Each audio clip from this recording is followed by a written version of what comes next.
My brother was the strongest person I know. Not in the he could beat everyone up kind of way. I mean mentally, emotionally. The kind of person who could get hit by life over and still laugh 5 minutes later like nothing happened. When we were kids, he basically raised me. Our dad left when I was 6, and our mom worked night shifts at a nursing home. So most nights it was just me and my brother, Marcus.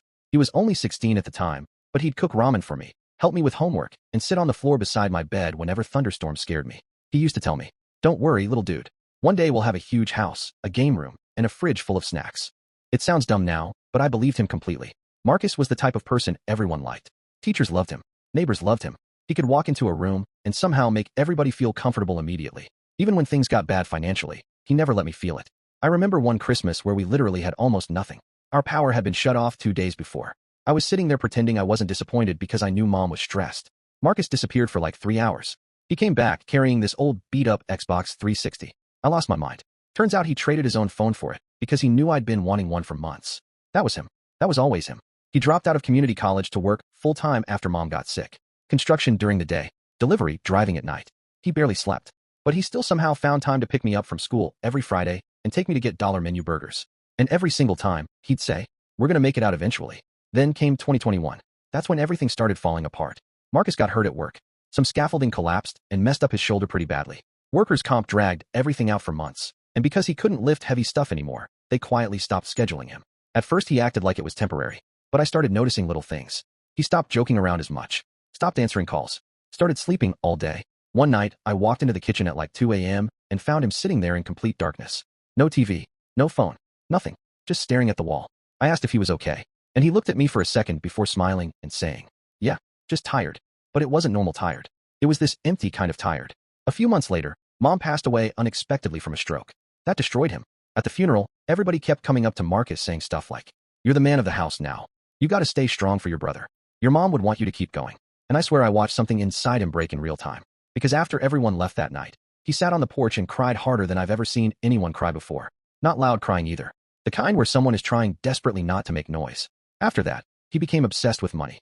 Not in a greedy way. More like he was terrified. He'd constantly talk about bills, rent, food prices, debt. He started doing crypto stuff, online sports betting, random side hustles he found on TikTok. Every conversation turned into, "If I can just make enough money, everything will calm down." But it never did. The worst part was watching him slowly lose himself. Marcus used to love drawing. He had sketchbooks everywhere when we were younger. Super detailed art too. Monsters, cities, comic characters. One day I realized I hadn't seen him draw in over a year. I asked him why he stopped. He shrugged and said, "What's the point?" That sentence hit me way harder than it should have. Then came the night I'll probably remember forever. I was 19 at the time. It was raining like crazy outside, and Marcus texted me, "Hey little dude, you awake?" I told him yeah. He asked if we could go for a drive. So we drove around our city at like midnight while rain slammed against the windshield. No music. No talking for almost 20 minutes. Then out of nowhere he asked, "Do you think people can just run out of fight?" I laughed awkwardly because I didn't know what to say. But he kept going. He started talking about how tired he was. How he felt like every year was just another emergency. Another bill. Another disaster. Then he said something that honestly scared me. He said, "I don't think I ever got to actually live. I just survived for everybody else." I remember immediately trying to cheer him up. I told him things would get better. That he was the strongest person I knew. That he'd get through it like always. And he smiled. But it wasn't a real smile. It was the kind adults do when they don't want kids to worry. When we got home, he hugged me before going inside. Marcus never hugged people. Not like that. He held on to me for like 10 seconds and said, "You're gonna do big things someday, okay?" I joked, "Yeah, once I stop being broke." He laughed a little. Then he went upstairs. That was the last real conversation we ever had. The next morning I woke up around noon because it was my day off. The apartment was weirdly quiet. I remember calling his name once. No answer. Then again. Still nothing. I went upstairs to his room and noticed the door cracked slightly open. And instantly something felt wrong. I don't know how to explain it. The air itself felt wrong. I pushed the door open and saw him lying on the bed fully dressed, one arm hanging off the side like he'd just fallen asleep watching TV. For one split second, I actually felt relieved. Then I noticed the empty pill bottles on the floor. I froze. Completely froze. I think part of my brain refused to understand what I was looking at. I kept saying, "Marcus, Marcus, wake up. Bro, stop playing." I shook him over and over. Nothing. I called 911 while panicking so hard I could barely speak. The operator kept asking questions, and I couldn't answer half of them because my brain felt disconnected from reality. The ambulance came fast, but deep down I already knew. I could tell by the paramedics' faces. One of them put a hand on my shoulder, and that's when it finally became real. I remember screaming so loud my throat hurt for days afterward. The weirdest part is what happened after. The world just kept moving. People still went to work. Cars still drove by outside. Stores stayed open. It felt insulting somehow. Like how could everything continue normally when the person who basically held my entire life together was gone?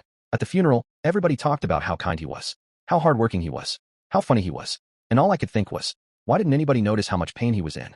Including me. Especially me. For months after, I blamed myself constantly.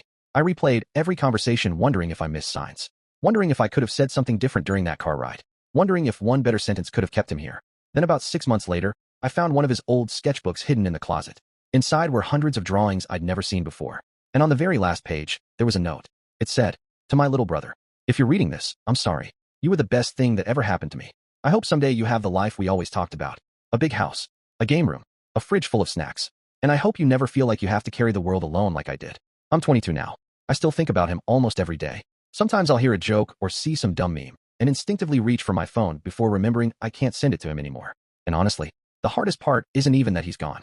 It's realizing how many people are probably walking around right now pretending they're okay because they think they have to be strong for everyone else.